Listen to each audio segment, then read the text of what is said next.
Flávio Augusto da Silva. Nasceu numa família de classe média baixa, na periferia do Rio de Janeiro, e tem o típico perfil de uma pessoa inquieta. Aos 4 anos de idade, foi expulso do jardim de infância por chutar frequentemente a perna da professora ou obrigá-lo a seguir uma rotina com a qual não concordava. Aos 13, criou tumulto na escola porque decidiu não ter mais caderno para copiar matérias, porque não via sentido perder tempo e foco durante a explicação do professor, copiando algo que já estava nos livros recomendados pela própria escola. Aos 16 anos foi expulso novamente, dessa vez do Colégio Naval, por contestar o modelo militar e questionar a rotina imposta pela instituição. Aos 19, abandonou o curso de ciência da computação na Unicamp, antes mesmo de iniciar a primeira aula, por ter se apaixonado por Luciana, com quem se casou aos 20 anos de idade, enquanto ela tinha apenas 17, causando perplexidade em seus amigos e família por ter decidido se casar tão cedo. Em seguida, Flávio abandonou a Faculdade de Ciência da Computação da Universidade Federal Fluminense por decidir se concentrar em sua função de vendedor numa pequena escola de inglês, onde tinha um trabalho informal remunerado somente com comissão. A propósito, Flávio nunca teve sua carteira de trabalho assinada, recebeu a FGTS ou gozou de férias de 30 dias. Aos 23 anos, abriu sua própria empresa, usando como capital R$20 mil do cheque especial, a um custo de 12% ao mês. Com este currículo nada convencional, Flávio trabalhou por 18 anos e expandiu sua companhia para 6 países, abrindo quase 400 filiais e gerando mais de 10 mil empregos. Em seu auge, depois de crescer nunca menos que 30% ao ano sob sua gestão, vendeu a companhia numa transição bilionária para um grande grupo brasileiro. Quando todos achavam que sua aposentadoria havia chegado, Flávio comprou um time de futebol profissional nos Estados Unidos, gerando muita desconfiança. Afinal, o futebol nos Estados Unidos ainda era considerado um esporte irrelevante. Flávio investiu $110 milhões neste projeto. Depois da Copa no Brasil, apenas poucos meses depois de sua aquisição, o mundo inteiro se rendeu ao mercado americano, considerando-o um fenômeno e a próxima fronteira conquistada para o mercado de futebol. Isso elevou a avaliação de seu clube em mais de $325 milhões, o que tem sido alvo de assédio por investidores de todo o mundo. Fundou há 4 meses o meusucesso.com, uma escola online de negócios onde mais de 30 mil alunos já participaram de suas aulas em apenas 4 meses. Aliás, esta startup precisou de apenas 38 dias para faturar o seu primeiro R$1 milhão. Ainda em 2014, fundou o TBDH Capital, que já investiu em mais de 5 empresas nos últimos meses. Flávio questiona o inquestionável, cria, busca soluções e acredita no potencial do ser humano, principalmente dos que são rejeitados e considerados desqualificados por não terem, como ele, se adequado ao modelo convencional. Flávio considera o sistema de ensino formal limitado e ultrapassado por não priorizar o desenvolvimento das capacidades emocionais e a construção de uma mentalidade vitoriosa. É um sistema focado somente no acúmulo de informações, como se isso fosse bastante para que o indivíduo se torne relevante para a sociedade.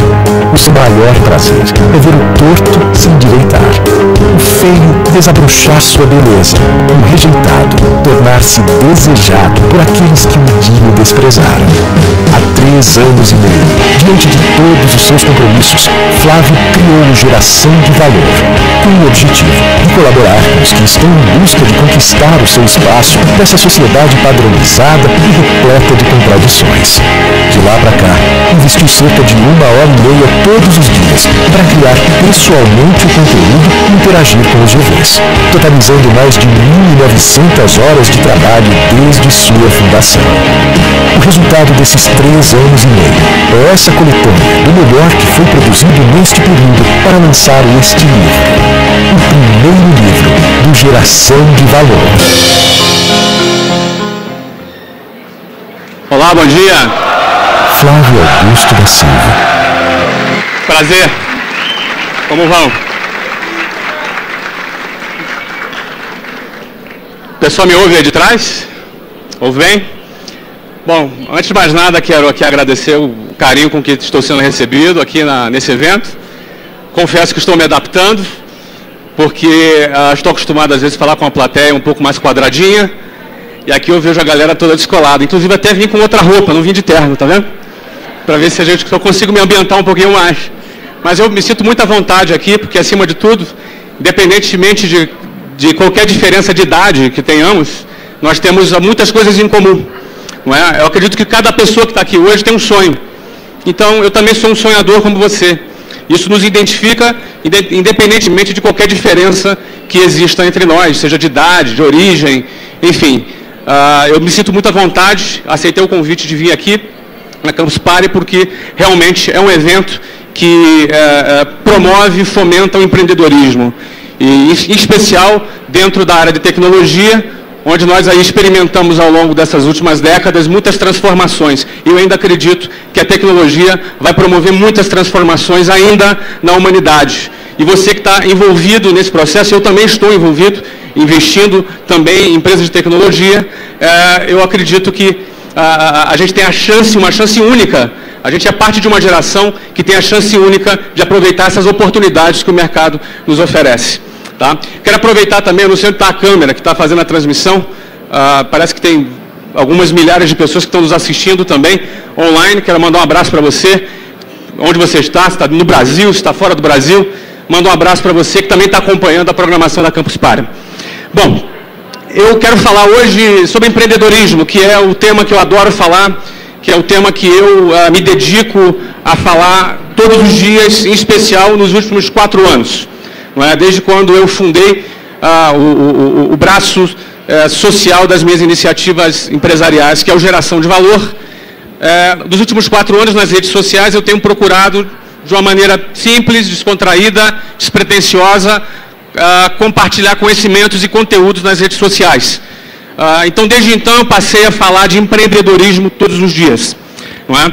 E eu não falo de empreendedorismo somente do ponto de vista dos números, das planilhas, dos planos de negócios, que também são muito importantes. Eu falo também de um empreendedorismo que começa dentro de você, dentro da nossa cabeça, porque antes de mais nada, nosso primeiro empreendimento somos nós mesmos. Não é? E tudo acontece aqui na cachola, na nossa mente, nas nossas emoções, não é? Como a gente sonha, como a gente absorve as informações que o mundo nos dá, como a gente filtra o que presta, o que não presta, não é? Como a gente absorve essas informações, como a gente reage às situações, não é? Como as nossas emoções elas nos conduzem a sonharmos ou a desistirmos, ou a perseverarmos ou entrarmos em desespero.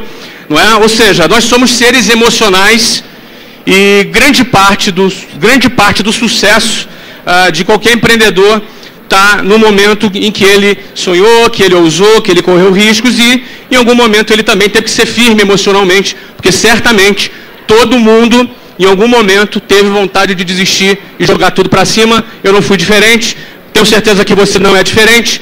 Então, o empreender começa a empreender as nossas emoções. Então, todo o conteúdo que eu produzo para compartilhar empreendedorismo, ele também está relacionado a comportamento empreendedor.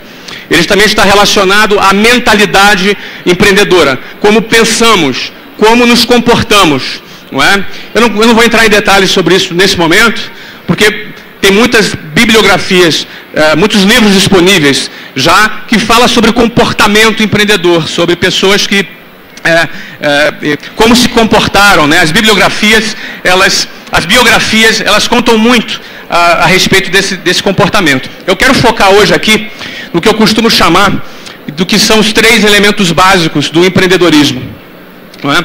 Eu quero focar bastante, quero focar principalmente nesse assunto, porque assim, eu poderia relacionar muitas coisas, né? Empreender, você ter sucesso no empreendimento, depende de muitos fatores. Mas esses 3 fatores que eu quero falar com vocês, inclusive eu escolhi essa imagem bem clichê mesmo, de uma águia, não é? Não poderia existir imagem mais clichê que essa, mas ela representa aquilo que eu quero dizer, não é? Eu quero falar sobre esses 3 elementos que eu considero que são fundamentais. Existem vários outros elementos, existem várias outras características que é importante alguém desenvolver para empreender com sucesso.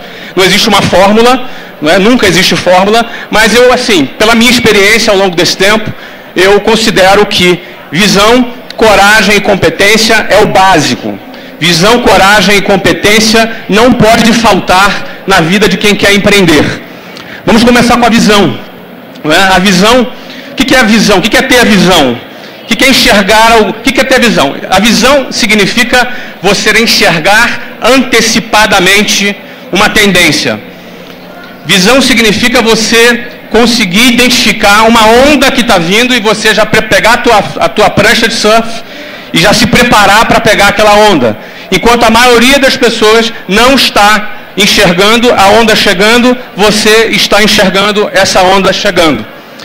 Visão é essa sua capacidade de antecipar. É mais ou menos assim. Imagina que você tem um apartamento numa determinada rua. Vamos para o mundo offline para a gente falar sobre isso. E aí você recebe a informação, por alguma fonte privilegiada, que vai construir um shopping em frente a esse apartamento. O que acontece com o preço desse apartamento depois que esse shopping estiver construído? O que vai acontecer com o preço desse apartamento?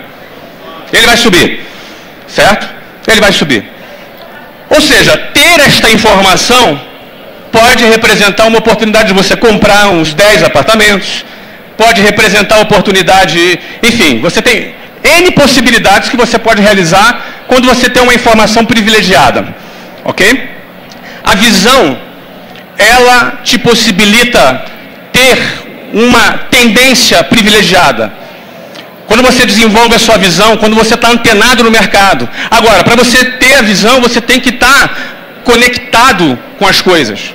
Você precisa estar conectado com o mercado. Você precisa estar proativo para a situação.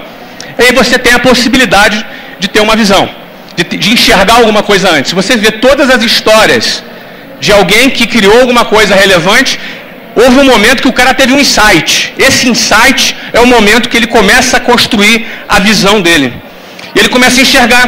Quando o cara começa a ter essa visão, ele começa a desencadear uma série de pensamentos, raciocínios, que vão se conectando de uma maneira lógica, e ele vai enxergando a parada. É uma coisa que vai se... Para ele é como se fosse verdade. O mundo inteiro não está vendo, o mundo inteiro não está acreditando, mas ele conectou aquela situação, ele está enxergando, ele está tendo uma visão, ele está construindo uma visão. A questão é, o que fazer com esta visão?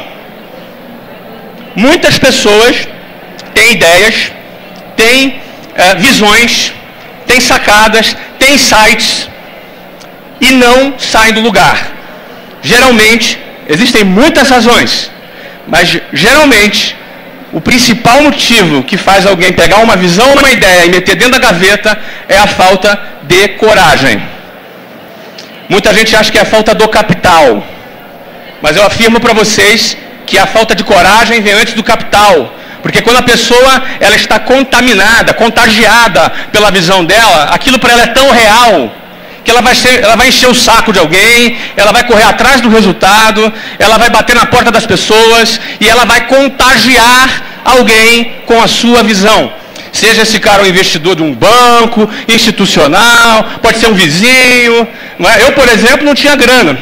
No vídeo que vocês assistiram, eu consegui 20 mil reais no cheque especial. 10 meu, 10 da minha mulher.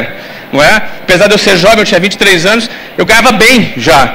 Eu trabalhava na escola de inglês como vendedor, então eu vendia muito, então ganhava muita comissão, então eu tinha uma movimentação bancária alta. Não é? Eu ganhava um salário alto, assim, não era um salário, era comissão. Mas a minha média era de 7 mil dólares por mês, com 23 anos. Era um bom ganho. E com essa movimentação bancária, eu consegui 10 mil reais no cheque especial e mais 10 mil reais do cheque especial da Luciana, minha esposa. Eu não aconselho você fazer isso em casa. Mas era a minha alternativa. Eu estava tão contagiado por uma visão, tão impulsionado por essa visão, que eu não queria saber que eu ia pagar 12% de juros ao mês. Eu estava beijando o cheque especial. Aquilo era a minha alternativa para aquele momento. Quando você está contagiado pela sua visão, se você não tiver coragem, a tua ideia vai ficar no papel. Porque a coragem vai te impulsionar a levantar as nádegas da cadeira para buscar os meios que você precisa para concretizar a sua visão. E muita gente, por falta de coragem, não sai do lugar. As pessoas, pela falta de coragem, se abraçam em muitas justificativas. Então a coragem é um elemento muito importante. Até porque eu, quando abri a minha primeira empresa, eu tive que largar esse emprego que eu ganhava de comissão $7.000 em média por mês. Isso exigia de mim uma atitude de risco, uma atitude de coragem, não é? Então, o momento em que você tem que saltar do bungee jumping, não sei se alguém já saltou de bungee jumping aqui, uma vez eu fui saltar, quando eu cheguei lá em cima, eu quis desistir, fiquei com medo, não é? Fiquei com medo, eu confesso, é pequeno, que eu só saltei, porque talvez o pessoal ia ficar me zoando muito lá embaixo, aí eu saltei. Mas, eu digo para você, na hora de saltar, você quer soltar, mas na hora de pular, na hora de olhar para baixo, esse momento, esse segundo, esse instante, o que define é a coragem. Toda pessoa, 100% das pessoas que realizaram algo relevante, em algum momento precisou ter um ato de coragem. Esse ato de coragem, seja por razões financeiras, seja às vezes por razões ideológicas, porque o pai não apoia, a mãe não apoia, o tio não apoia, os amigos dizem que é maluco. Tá maluco você, tão inteligente, vai fazer um concurso público, enfim. Existe uma série de fatores que a própria sociedade vai lidar com você. E aí, naquele momento, você vai ter a alternativa de saltar ou descer. Pode ter planejamento, pode planejar, pode fazer canvas, pode fazer plano de negócio, pode fazer o que você quiser. Vai chegar um momento que você vai ter que ou salta ou desce. E o que define saltar ou descer é a coragem. É isso que define saltar e descer. O que acontece se o cara não tem a coragem? Tem a visão e não tem a coragem. A ideia dele fica no papel, a visão dele fica na gaveta. E um dia, provavelmente, ele vai ver essa visão sendo concretizada por outra pessoa. E ele vai ficar chupando o dedão. E aí eu quero aproveitar e dar uma notícia fresquinha minha. Não é? Eu perdi um negócio por falta de visão. Um negócio de tecnologia por falta de visão. Eu recebi há 2 anos atrás, um rapaz nos Estados Unidos, eu morava em Orlando, recebi ele para o almoço e ele me trouxe um projeto. O projeto, ele chamava que era a próxima fronteira da tecnologia e da internet. E eu acho bacana, o cara já chega dizendo que é o próximo Facebook, né? Pô, legal. E o cara me apresentou a ideia dele. E a ideia dele era bacana. Pô, ele criou um óculos, que esse óculos você fazia uma interferência virtual no mundo real. Não é? Então você poderia, ele dizia, os próximos videogames não vão ser numa tela de computador. Você vai estar andando na rua e você vai estar jogando na rua. Você pode jogar na sua casa. Então você tem um óculos ali. A aplicação desse óculos também seria o seguinte: você vai assistir um show de uma banda. Você pode comprar ingressos em cima do palco voando. Você vai assistir o show ao vivo de cima do palco flutuando.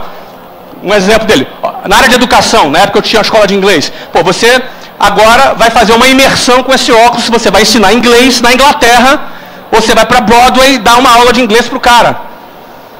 Eu falei, pô, cara, esse negócio é muito bacana. Mas eu não tenho um conhecimento de tecnologia tão profundo, mas eu analisei da seguinte forma: peraí, então tudo bem, isso é muito legal, minha análise, tá? Mas como é que vai ser essa interferência virtual no mundo real? Isso é em tempo real. Qual é a infraestrutura que isso vai ter que ter? Porque eu estou falando de milhões de pessoas usando no mundo. Qual o tamanho dessa infraestrutura para viabilizar esse rendering em tempo real? O negócio vai ficar dando lag, vai ficar travando, pô, não vai ter sentido. Que tipo de estrutura vai ter que ter isso? Eu perguntei para o cara, eu não sei responder ainda para você. A gente espera uma hora no meio do projeto descobrir. E aí eu fiquei assim, era $1 milhão para ter acho que 15%, 20% dessa empresa, não é? Era um investimento alto para ter uma parte pequena da empresa.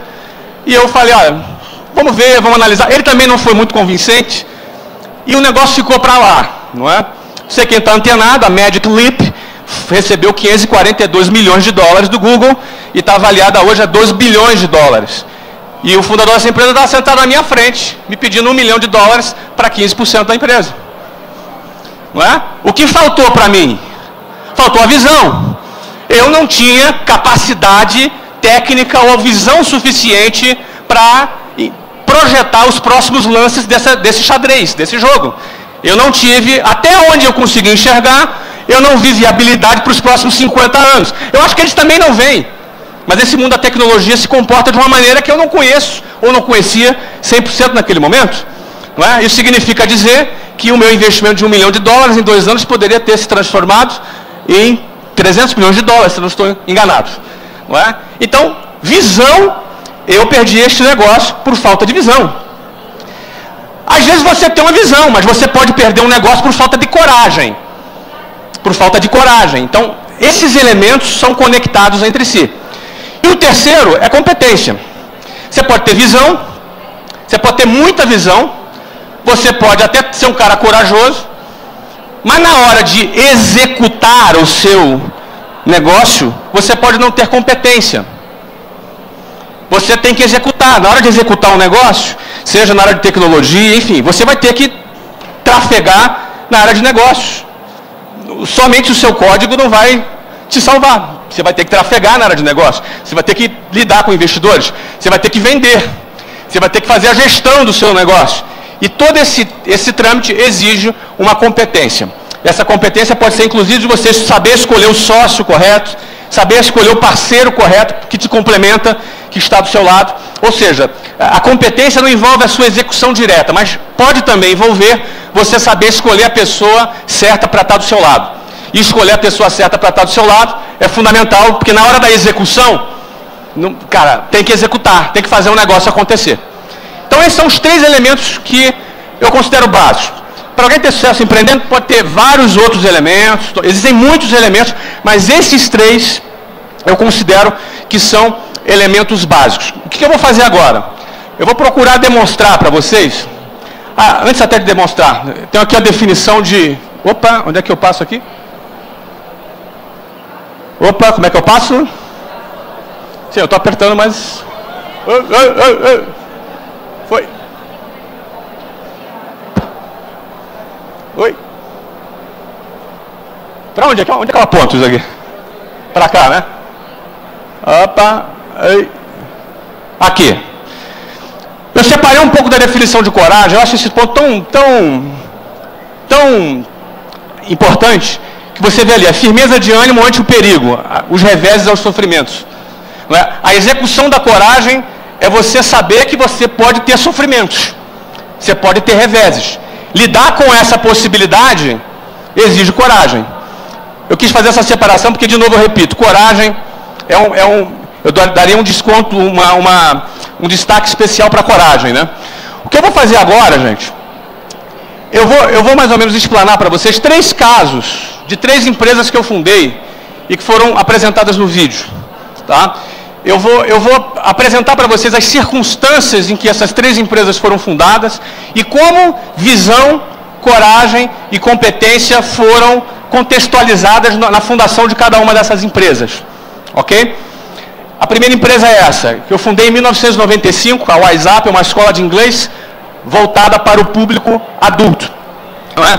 E na época nós tínhamos uma visão. Quando a gente quis fundar essa escola, a gente tinha uma visão. O que era muito interessante era o seguinte, eu não falava inglês, não sabia falar inglês quando eu fundei a WhatsApp. Não é? Mas eu não sabia fundar inglês, mas eu tive uma visão. Porque eu trabalhei numa rede de escolas de inglês como vendedor. Então, durante 4 anos, eu trabalhei como vendedor nessa rede de escolas de inglês. Cheguei ao cargo, depois eu fui diretor, não é? Então, eu conheci o setor, eu conheci o mercado. O que eu percebi?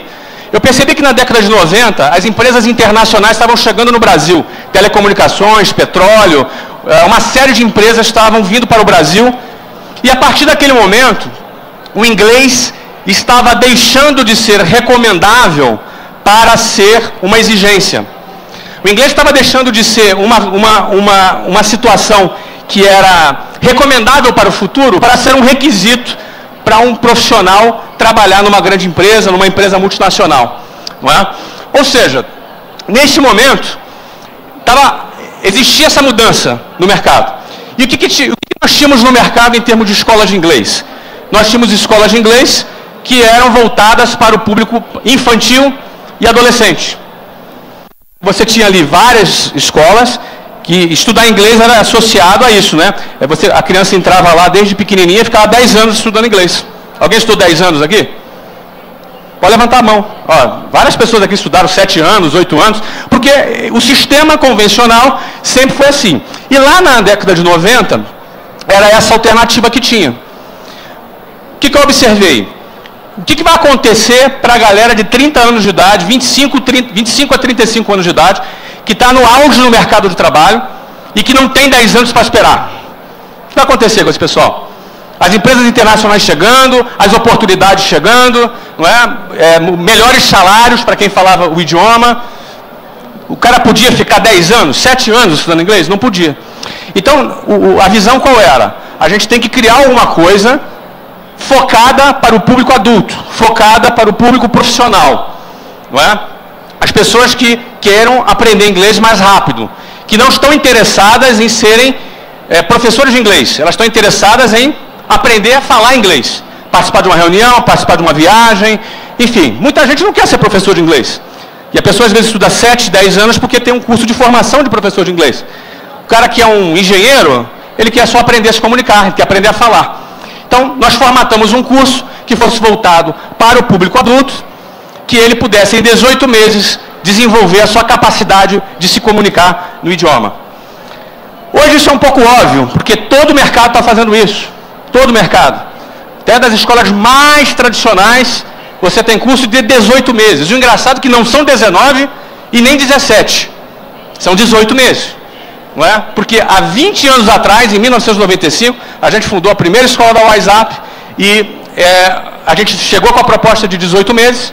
Eu quase fui queimado vivo em praça pública, chamado de charlatão pelas pessoas, porque não era possível, não é? O mercado, os concorrentes, não é possível.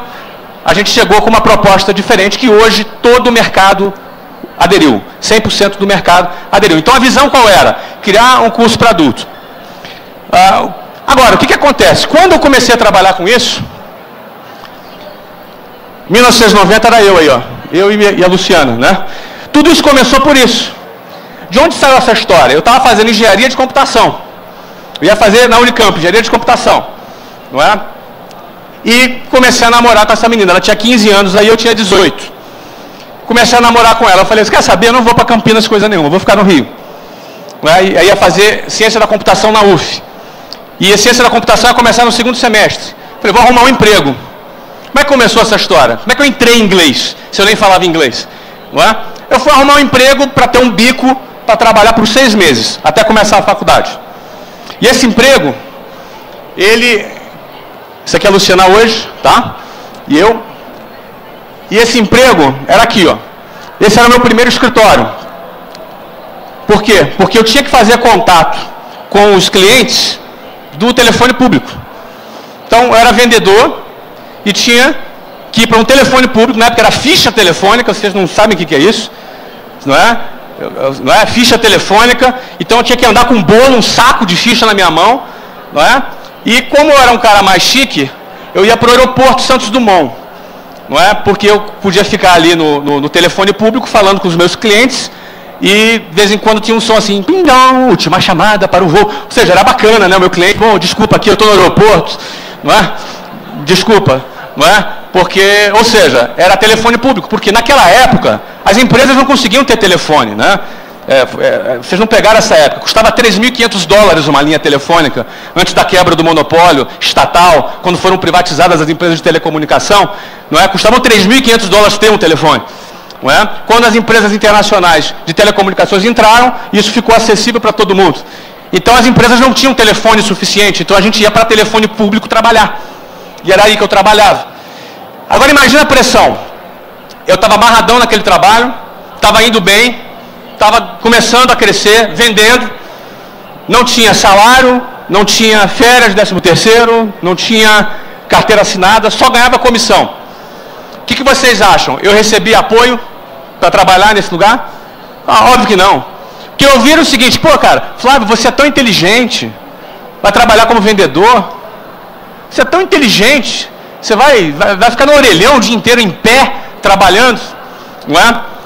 Esse é o tipo de situação. As pessoas que falam isso, não é por mal que elas falam isso, elas não falam isso por mal, elas falam isso porque quando você está fazendo alguma coisa que é contra ou que é diferente do normal, Quando você está fazendo alguma coisa que é diferente do fluxo natural que o mercado tem, não é? Chega para a tua família e fala, olha, você é médico, vou fazer o concurso público. É muito mais fácil das pessoas entenderem. Agora chega para a sua família, vou trabalhar de vendedor no Orelhão, numa escola de inglês, é difícil das pessoas entenderem. Diz para ela que você quer abrir uma startup, é difícil às vezes das pessoas entenderem, porque vai contra o fluxo natural das coisas, não é? Então foi aí que eu comecei. Quando eu comecei a WhatsApp, em 1995, isso foi o que gerou a WhatsApp. Quando eu tive aquela visão que eu falei. A nossa execução foi essa. Isso aqui é o número de escolas. De 95 a 2013, quando a empresa foi vendida, nós tínhamos quase 400 escolas no Brasil, implantadas, cerca de 10 mil funcionários trabalhando em 18 anos de expansão no Brasil. E todo o mercado, absolutamente todo o mercado, que um dia nos criticava sobre os 18 meses, adotando o trabalho de 18 meses. Agora, tudo isso começou com uma visão. Qual a visão? Está mudando o inglês, é a onda. O inglês está deixando de ser recomendável para ser uma exigência. E o público adulto não tinha. Então, esse foi o nosso diferencial e o nosso posicionamento. E a gente surfou essa onda por 18 anos, quando eu vendi a companhia em 2013. Bom, quando eu vendi a companhia em 2013, eu já estava morando nos Estados Unidos. Eu me mudei para os Estados Unidos aqui, ó, 2009. Aqui eu aprendi inglês, tá? Aqui, ó, quando eu tinha 100 escolas, eu aprendi inglês. Pode bater palma para mim, por favor? Obrigado. Aqui eu aprendi inglês. Fui morar na Austrália, fiquei um ano lá, estudei bastante. Não é? Ou seja, daqui até aqui eu não falava inglês. Mas eu também não era professor de inglês. Nunca dei aula de inglês. E nem tinha que dar aula de inglês. Não é? Se eu quiser abrir um hospital, eu não preciso ser médico. Essa é a diferença na hora de empreender. Quando você quer empreender, você não está limitado à sua qualificação. Você precisa estar conectado com a sua visão. E essa visão tem que ser coerente para atrair pessoas para se unirem a você. E você precisa ter a coragem de se lançar a executar com competência a sua visão. Ou seja, eu levei 10 anos para tomar a iniciativa de aprender inglês. Mas por quê? Eu era preguiçoso. Cara, você imagina o que foi abrir? Isso aqui é tudo escola. Até aqui foi escola própria, ó. Da primeira em 95 até 98 foi tudo escola própria. A primeira foi com cheque especial. A segunda também foi com cheque especial. A terceira e a quarta já foi com a grana que eu estava ganhando dessas duas. E a partir daí a gente foi se autofinanciando até 1998. Sem nenhum investidor, sem nenhum sócio. Aliás, durante todo o percurso nunca tivemos nenhum investidor. Eu vendi 100% da companhia para a empresa que nos comprou. Certo? O que acontece? Agora aqui não. Aqui foi quando eu aprendi a falar inglês. Eu falei, pô, tá na hora agora. Fui para a Austrália. Morei lá um tempo. Inclusive, por que eu fui para a Austrália? Eu queria mostrar para o mercado que aquele negócio, ele era autossustentável. Ele não era dependente da minha gestão. Isso é muito importante. O mercado enxergar que o fundador, que é um cara super influente no negócio, ele pode se ausentar do negócio e o negócio continua andando. Se isso acontece, é um sinal. É que aquele negócio tem valor. Foi criado um negócio com valor. Não é? Então, o que eu fiz? Eu vou para a Austrália. Por que a Austrália? Primeiro, eu acho o país legal. Não tem nenhuma ciência, não. E segundo, o seguinte, é o mais longe. Não tem mensagem melhor para os meus funcionários. Ó, estou indo para a Austrália, tá? Tchau, não adianta me procurar não, entendeu? Foi mais ou menos assim. Então, eu fiquei um ano na Austrália, aqui entre 2005 e 2006, para poder provar que o negócio andaria com a minha ausência. Sabe o que aconteceu? Deu tudo errado, eu tive que voltar correndo. O negócio não funcionou bem. O crescimento nosso deu uma caída, eu voltei correndo para dar uma salvada nos resultados. Consegui dar uma salvada e fechamos ainda 2006 com 30 e poucos % de crescimento. A gente crescia 50%, 60%. Crescemos apenas, entre aspas, 30 e poucos %, porque eu tive que voltar correndo. Então voltei correndo, rabinho entre as pernas, voltei para o Brasil aqui. Aí trabalhei 2006, 2007, 2008 e 2009. Por que está vermelho aqui? Aqui eu me mudei para os Estados Unidos. Motivo? Mesmo motivo. Soma-se ao motivo da governança corporativa que a gente queria implantar, soma-se também o motivo do fato de eu estar trabalhando na expansão internacional da WhatsApp.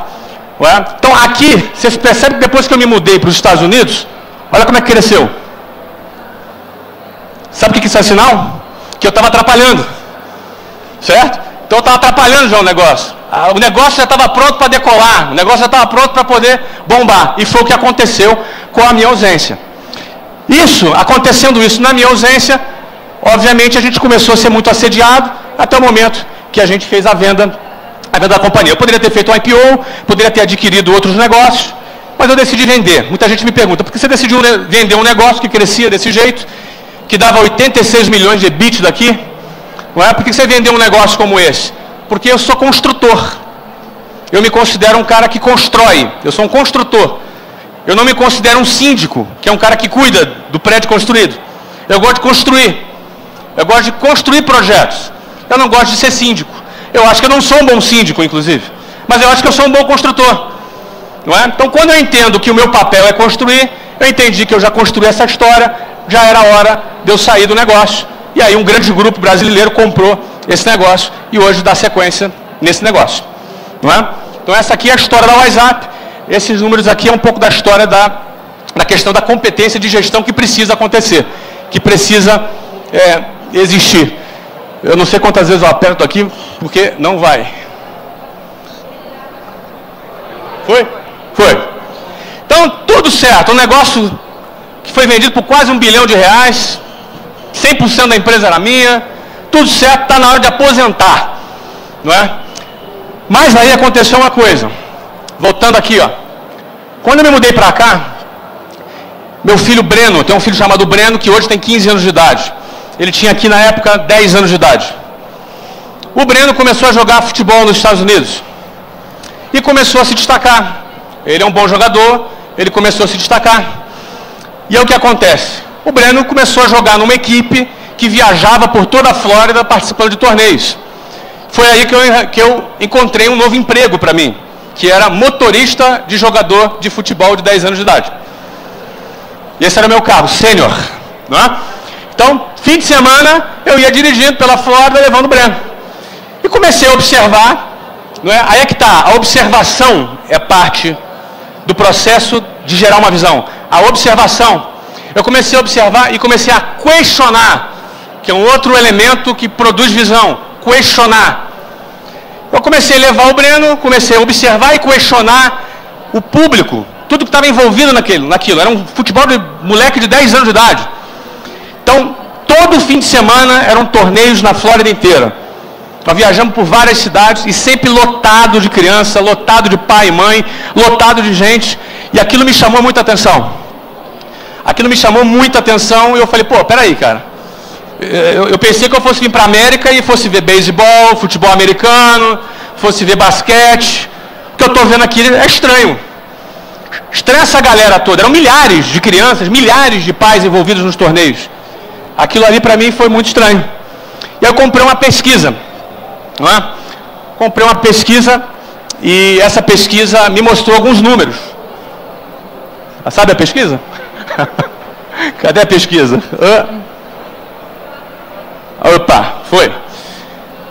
E essa pesquisa mesmo. Opa, cadê você? Isso. Ah, já senti que tem um operador ali. Ah, vou usar o operador agora.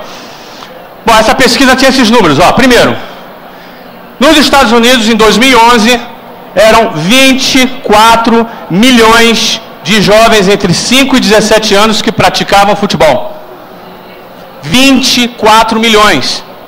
Você acredita que é o seguinte, não existe nenhum esporte nos Estados Unidos que tenha 24 milhões de pessoas praticando. São 24 milhões de pessoas praticando futebol. O futebol já é o esporte mais praticado nos Estados Unidos. Já é o esporte mais praticado. E aquilo ali me deu um choque. Falei, pô, peraí. Isso está fora da minha intuição. Isso está fora... Como assim o futebol é o esporte mais praticado nos Estados Unidos? Não é? É o segundo esporte preferido do americano até 24 anos de idade. Significa o seguinte, as novas gerações, primeiro lugar, futebol americano, segundo lugar, futebol. Isso entre os americanos. Ou seja, beisebol, que é a MLB, que é a liga de beisebol, e a NBA, que é a liga de basquetebol, já não é parte da preferência dos millennials nos Estados Unidos. Ou seja, isso aponta o quê? Que para o futuro, que chegando uma nova geração, essa geração crescendo, o futebol adota um papel de segundo principal esporte nos Estados Unidos. Isso é uma coisa muito grande. Né? Haja visto que o basquete hoje é o terceiro esporte dos Estados Unidos, se for considerar todas as idades, e ele movimenta mais de 20 bilhões de dólares nos Estados Unidos. Ou seja, o futebol já ultrapassou o basquete hoje em média de público e caminha para os próximos 10 anos ser o segundo esporte dos Estados Unidos. Isso eu observei nessa pesquisa. É o primeiro esporte entre o público latino, são 56 milhões de latinos. 56 milhões de latinos são 5 vezes e meia a população de Portugal. É o primeiro esporte dos latinos. E 21 mil torcedores por jogo. Somente atrás da Alemanha, Inglaterra, Espanha e México. O Campeonato Brasileiro, o Série A, tem uma média de 12 mil torcedores por jogo. O Campeonato Brasileiro, Série A. O Campeonato Paulista tem uma média de 5 mil torcedores por jogo. E o Campeonato Carioca tem uma média de 2.300 torcedores por jogo. A MLS tem uma média de 21 mil torcedores por jogo. É uma coisa muito acima. Você sabia disso? Eu acho que não. Eu não sabia. Quando eu vi isso, eu falei, peraí, tem uma visão aí, cara. Passa para o próximo, por favor. Qual é a visão? Futebol é um fenômeno em plena ebulição nos Estados Unidos, o maior mercado de marketing esportivo do mundo, porém ainda não tinha sido percebido pelo mercado. Logo, ainda não está precificado. É mais ou menos assim. O futebol é aquele apartamento que vai construir um shopping, só que ninguém sabe. Percebe? Ninguém sabe. Ninguém percebeu. Eu não tinha percebido. Então eu falei, olha, pronto, isso aqui é uma excelente oportunidade. Minha primeira ideia foi criar uma rede de escolas de futebol. Ia criar franquias de futebol nos Estados Unidos. Eu já dominava esse formato por causa da WhatsApp. Eu vou fazer esse negócio. Me aprofundando na pesquisa, eu fui para o futebol profissional e falei, olha, vou comprar um clube de futebol. Pronto, está resolvido. Vou comprar um clube de futebol. Então a visão era essa. O futebol em 10 anos nos Estados Unidos vai ser o topo do futebol mundial. Não é porque o americano é talentoso, não. É porque lá é o maior mercado de marketing esportivo do mundo. É o lugar que tem mais dinheiro. E quando você tem mais dinheiro no mercado, você compra os melhores jogadores. Simples assim. Por que os melhores jogadores jogam na Europa? Porque lá os clubes têm grana para pagar eles.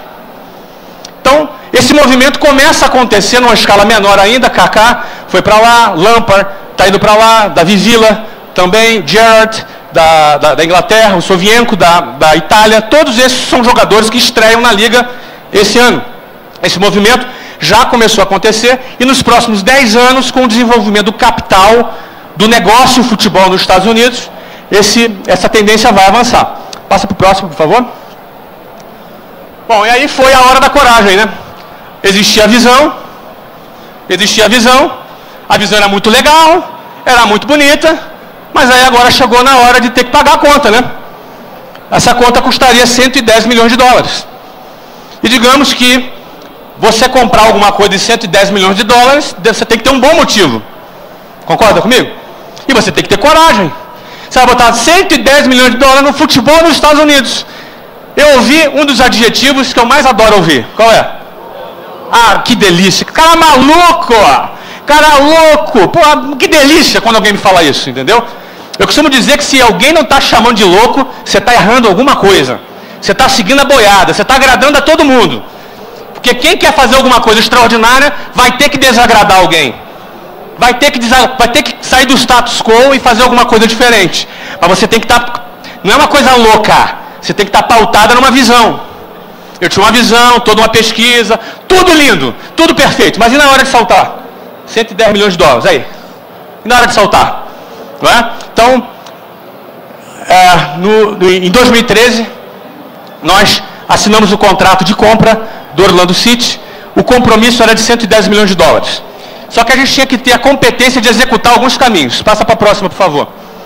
Ou seja, eu teria que aprovar uma parceria público-privada com a cidade de Orlando. A gente tinha que vender o projeto para a cidade de Orlando e mostrar para ela que a presença de um time na cidade iria trazer mais turistas. Orlando recebe quase 60 milhões de turistas por ano. Quase 60 milhões de turistas por ano. Você sabe qual é o grupo que mais gasta dinheiro em Orlando? Brasileiro. Quem já foi para Orlando aqui?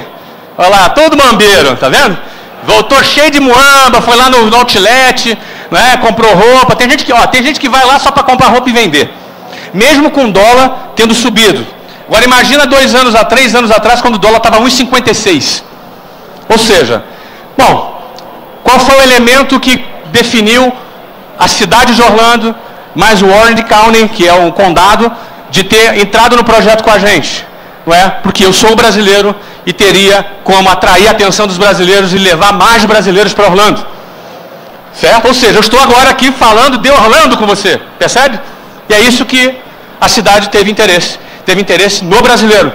E entrou, investiu no projeto com a gente, não é? E do contrário, o investimento seria de 250 milhões de dólares. Né? Foi só 110 milhões de dólares, porque teve um investimento também, que a gente teve que vender a ideia. Isso foi aprovado em agosto de 2013. Vai para o próximo, por favor. Em novembro de 2013, nós fomos aceitos na Liga. Essa foto... Dá para você ter ideia do que representou esse momento, né? Essa foto os americanos usam de meme lá Eles usam direto. Mas o que acontece? Essa foto foi o dia que o nosso clube foi aceito na MLS. Nós fomos aceitos na MLS porque a gente apresentou um plano de negócio. Como é que é isso? Para você ir para a primeira divisão, que é a MLS, não basta botar a bolinha dentro do quadradinho ali, entendeu? Não basta, não é? Aliás, nós temos exemplos de clubes que põem a bolinha dentro do quadradinho e estão cheios de dívidas, não é assim? A MLS é uma empresa, os clubes são empresas. Quando eu entro na MLS, eu me torno acionista da MLS. Ou seja, eu sou proprietário do Orlando City e sou coproprietário da MLS junto com os outros donos. Somos 21 donos, não é? Ou seja, eles precisam aceitar um novo sócio. Eles precisam aceitar um novo sócio que tem um plano de negócios para desenvolver o futebol em Orlando. E que por acaso também joga futebol. Percebe? Ou seja, nós temos um negócio, é uma empresa, e por isso funciona. E por isso cresce, por isso tem planejamento, por isso ninguém rouba. Eu vou roubar minha própria empresa? Imagina? E outra coisa, se eu contrair dívida no Orlando City, quem é que paga essa dívida? Sou eu. Eu pago a dívida. Ou seja, é outro modelo. Um presidente de um clube, quando ele contrai dívida, ele passa a dívida para o seu sucessor. Que beleza, né? Lá não. É um outro modelo. Isso me atraiu a entrar, investir no futebol nos Estados Unidos. Então, em novembro de 2013, nós fomos aceitos na primeira divisão. Pode entrar, por favor, para a próxima. Bom, em fevereiro de 2014, a gente teve a aprovação do Orange County. No Orange County, o que aconteceu? Nós tivemos a ampliação do nosso estádio. Hoje, nós vamos estrear agora, no dia 8 de março, e no dia 8 de março, nós vamos jogar no Citrus Bowl, que é um estádio para 65 mil lugares. Vamos jogar nesse estádio por 1 ano. Esse estádio está à nossa disposição. Nós somos o único time da cidade. Além desse estádio, nós já estamos construindo um novo estádio, que é o nosso próprio estádio, que vai ter entre 20 a 28 mil lugares. E inaugura em março de 2016, no prazo e no orçamento. Não é? Ou seja, o que vai acontecer? A gente vai ter o nosso próprio estádio. Obrigado. Vai para a próxima, por favor. Assim, eu dou uma ênfase no estádio porque eu sou flamenguista, né? E eu não tenho estádio, né? A gente não tem estádio, né? Pois é. Agora, a gente tem 2. Um de 65 mil e um de 20. É outra realidade. E essa realidade é resultado do modelo do futebol nos Estados Unidos. O que nós fizemos? Em julho de 2014, contratamos o Kaká. Contratação do Kaká para Orlando colocou o Orlando City no mapa do futebol mundial. Não é? E a gente estando no mapa do futebol mundial, o que aconteceu? A gente se tornou conhecido no mundo inteiro. O que aconteceu em paralelo a isso? Em paralelo a isso, a Copa do Mundo revelou os maiores índices de audiência da televisão dos Estados Unidos numa partida de futebol. Os jogos dos Estados Unidos na Copa, eles tiveram mais audiência do que as finais da NBA e do que as finais do beisebol. O que isso gerou? Gerou uma corrida por investidores para entrar no futebol nos Estados Unidos. Ou seja, todo mundo descobriu que o shopping vai construir. Percebe? Está construindo um shopping lá, gente. Vamos lá. Sabe? Vários investidores foram para lá, patrocinadores, empresas, jogadores, tudo que você imagina. Não é? Que eu recebo de currículo de jogador, de técnico do mundo inteiro.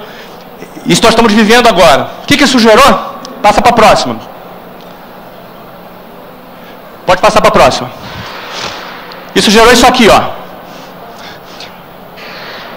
Em 2010, a Liga, antes de 2010, a MLS pagava para transmitir os jogos. Em 2010, fechou o primeiro contrato de direito de transmissão de TV. Futebol é TV. 95% das receitas de futebol vem da televisão.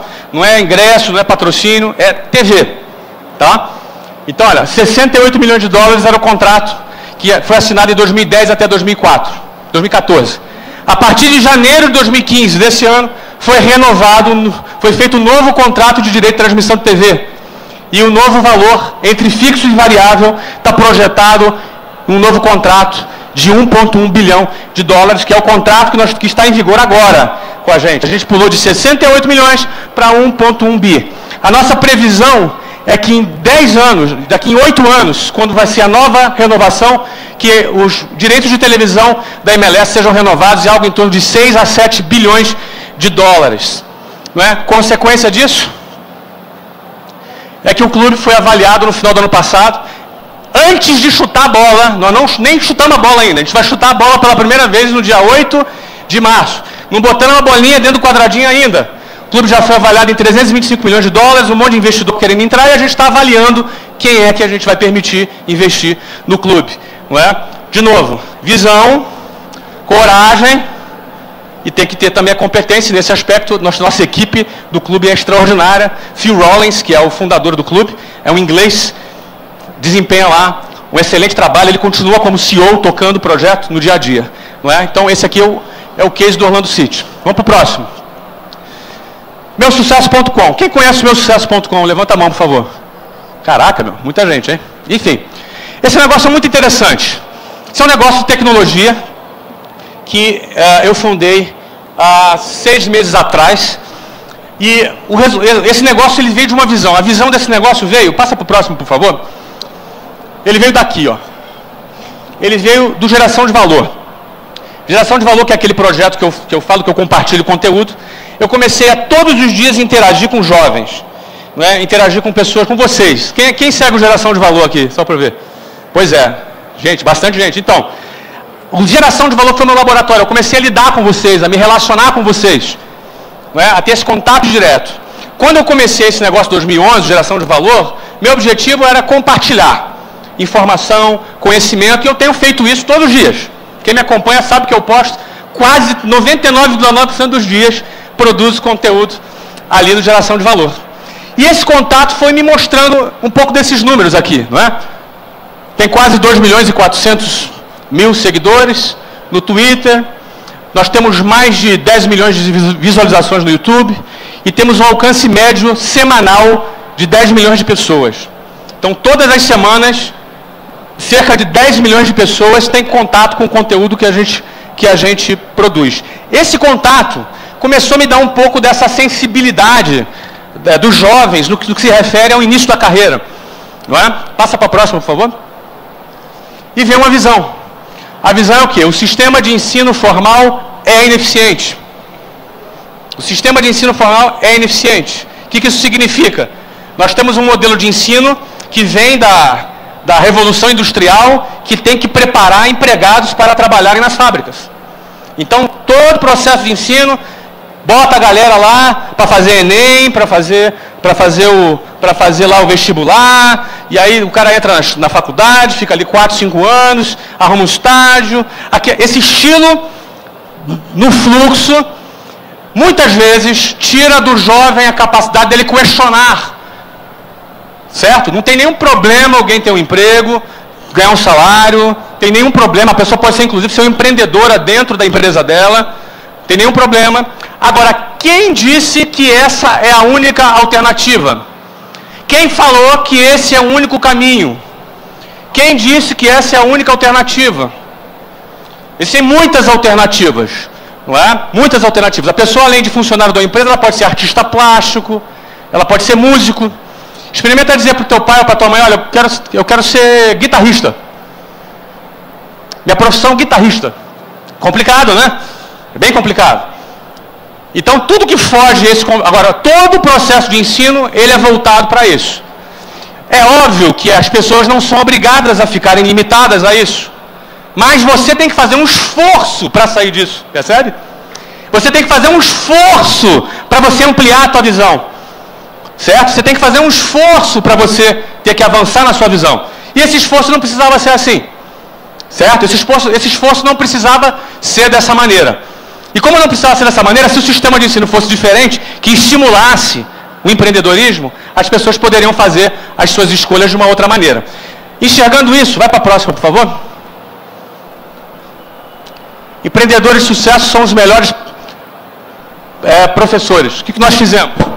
Nós criamos uma escola de insights em negócios, que é o meusucesso.com, que o objetivo do meusucesso.com é o quê? Trazer empreendedores de sucesso de várias áreas. Já passaram aí cinco empreendedores, já fizemos 5 estudos de caso. Nesse momento estamos estudando o estudo de caso da China Inbox, do Robson Shiba. São seis semanas seguidas falando sobre estudos de caso. Então a gente faz um documentário da vida do cara, a gente leva o cara para dentro do estúdio, certo? E além da gente levar o cara para dentro do estúdio, a gente dá aulas de marketing, de vendas, de finanças, etc, etc e tal. Ou seja, a gente enxergou que a gente poderia criar uma escola de negócios online, num preço muito acessível, onde qualquer pessoa pudesse ter acesso a estudos de caso bem feitos, bem produzidos e bem elaborados, a um preço super acessível. Passa para a próxima.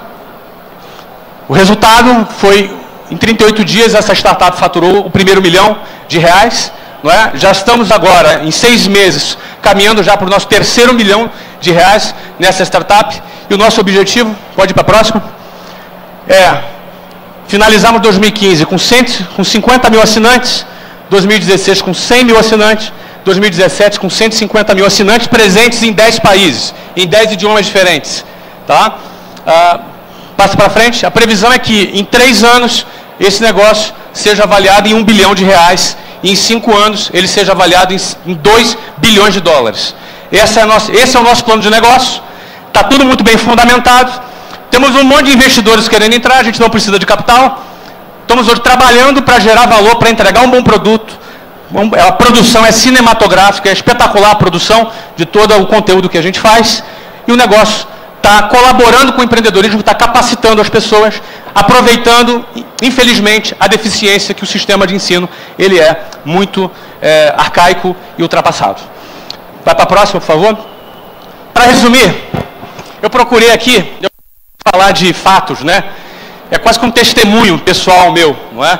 De 3 exemplos de empresa que eu fundei.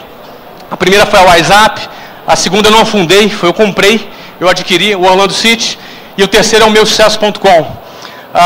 3 empresas em setores diferentes, um setor de idiomas, outro setor de esporte, o outro tecnologia e educação. 3 segmentos completamente diferentes, porém, os 3 elementos básicos para alguém empreender com sucesso estavam presentes nesses empreendimentos, que é visão, coragem e competência. Qual é o maior desafio disso, dessa trajetória? Próxima, por favor. Esse aqui é o maior desafio. O maior desafio é manter a sua essência. Porque eu fui aquele cara que nasceu na periferia e pregava trem lotado. Quem é do Rio de Janeiro aqui? Tem alguém do Rio? Não é? Alguém da Zona Oeste do Rio? Aqui? Então, tem uns suburbanos aqui, eu estou vendo ali, de mão levantada. Então, eu pegava ali o trem Santa Cruz lotado, todos os dias, imprensado, como assadinho em lata ali. Eu era visto pela sociedade como um cara desqualificado, 2º grau completo, ensino médio completo, o cara abandonou a faculdade. A sociedade, a mesma sociedade, com a mesma hipocrisia que ela tem para te desprezar, é a mesma sociedade que no dia que você dá certo, ela vai dar tapinha nas suas costas e vai puxar seu saco. Se eu tinha que me ajoelhar para tentar ter um cartão de crédito, ou tentar ter um cheque com um gerente de banco, hoje os bancos me ligam para poder me pagar almoço. E é desse jeito. E a mensagem que eu queria deixar para você é o seguinte: você hoje, o teu valor não depende da tua conta bancária. O teu valor não depende do reconhecimento que o mercado faz de você. Você vale o que você vale. O meu valor hoje é o mesmo de quando eu estava dentro do trem lotado. É o mesmo, eu sou a mesma pessoa. O meu valor hoje é o mesmo daquele moleque imprensado dentro de um trem, que você levanta a mão para segurar o negócio, você não consegue mais achar espaço para baixar. Você entendeu? Já viajei muito de ônibus pendurado na porta, do Rio de Janeiro. Assalto no ônibus. Era uma aventura todo dia pegar transporte público. Eu gastava 4 horas por dia no transporte público.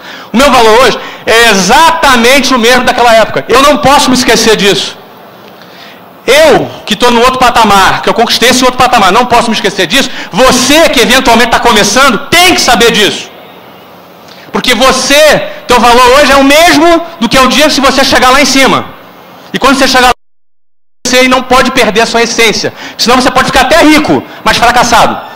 Você pode se tornar até rico, mas triste. Então não perder a essência é o principal. Obrigado.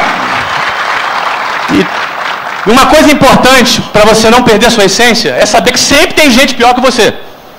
Você está reclamando aí, pega a trincheira, não. Sempre tem gente pior que você. Bota o próximo aí. Olha aí, ó. Eu era um desses aqui, ó. Tá? Vai para a próxima. De novo. Sempre tem gente pior que você, cara. Não reclama não, hein, cara. Sempre tem gente pior que você. Ó, obrigado pela paciência para me escutar. Valeu? Um abração, gente. Obrigado, Flávio.